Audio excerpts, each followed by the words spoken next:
The girl sprinted toward me before I could react. "Thank you," she shouted, then suddenly pressed a quick kiss to my cheek. And right there, standing on the front porch with her arms crossed and eyebrows raised, was my neighbor, Emma, witnessing the whole thing as if she had walked into the finale of a drama series. I froze. The random girl ran off. And Emma's expression, oh boy. She wasn't angry. She wasn't confused. She looked jealous, and trying very, very hard not to show it. That's when I realized things were about to get interesting. 1. The neighbor who never smiled. Emma moved into the apartment next to mine 3 months ago. Quiet. Well-mannered. Always polished. The kind of woman who said, "Thank you," even when you apologized for accidentally bumping into a wall. But she never smiled, not the real kind. She walked with headphones, avoided conversations, and kept her life wrapped up tight like a sealed envelope.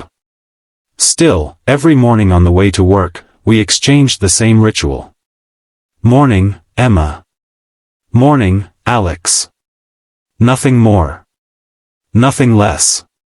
But lately, I'd catch her glancing at me. Noticing things. Laughing under her breath at my clumsy attempts to juggle coffee, keys, and dignity. I liked it. More than I should have. 2. Why a stranger kissed me. The girl who kissed me. Her name was Mia, one of the neighborhood teens I helped with math homework. She'd passed her big exam and came running to thank me. But try explaining that to someone who just watched another girl kiss you without context. "So," Emma said slowly, arms still folded, "that was interesting." "It's not what you think," I blurted. "You sure?" she replied, raising an eyebrow. "Because it looked pretty, affectionate." Her tone wasn't icy. It wasn't mocking. It was, unexpectedly, hurt. And that made my chest tighten. 3. A moment you can't plan. "I promise I'm not secretly dating random teenagers," I said. She cracked, just a little. A fighting smile tugged at her lips. "Okay," she whispered, "that's a relief." There was a softness in her voice I'd never heard. A vulnerability. "Emma," I said, taking a small step closer, "are you jealous?" She inhaled sharply. Her eyes dropped. Her posture stiffened. "I don't get jealous," she muttered. "I just didn't expect to see that." And I realized then. She wasn't upset about the kiss. She was upset because she thought she didn't matter. Sometimes the smallest kindness, showing someone they do matter, can change everything. 4. An offer she didn't expect. "Emma," I whispered, trying not to overthink it, "what if I told you something better?" She looked up. "Better than getting kissed by a girl who isn't your girlfriend?" "Better than that," I said. "Wanna kiss me?" Her eyes widened so fast I nearly apologized. That's not funny," she said quietly. "I'm not joking," I replied. "Because I kind of wished it was you." The wind stopped. The world paused. Her breath caught in her throat. And in that silence, something shifted between us, something warm, fragile, human.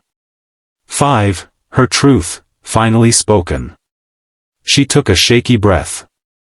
"Alex. I've had a really hard year," she whispered. "And when I moved here, I told myself not to get involved with anyone. Not to trust anyone. Not to feel anything." She blinked away a tear. "But then you," she said. "You always held the elevator. You asked how my day was. You noticed things. Nobody notices me." I took her hand, gently. "I do. I did from day one." Her fingers tightened around mine like she'd been waiting to be held for years. 6. The kiss that actually mattered. She stepped closer. So close I could feel her breath. "If I kiss you," she whispered, "I don't want it to be a joke. It won't be, I said. And when her lips touched mine, soft, hesitant, searching, it wasn't fireworks. It wasn't dramatic music. It was something better. Two people healing each other one heartbeat at a time. When we finally pulled away, she let out a tiny laugh. So, she said, should I be jealous if another girl kisses you again? Only if you don't kiss me first, I replied. She punched my arm lightly, smiling, really smiling, for the first time since I met her.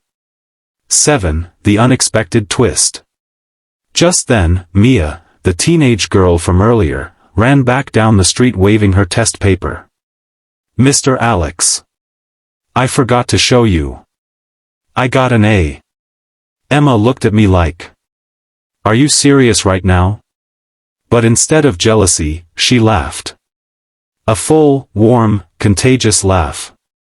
She bent down, high-fived Mia, and said, he's a good guy. Don't forget to thank him.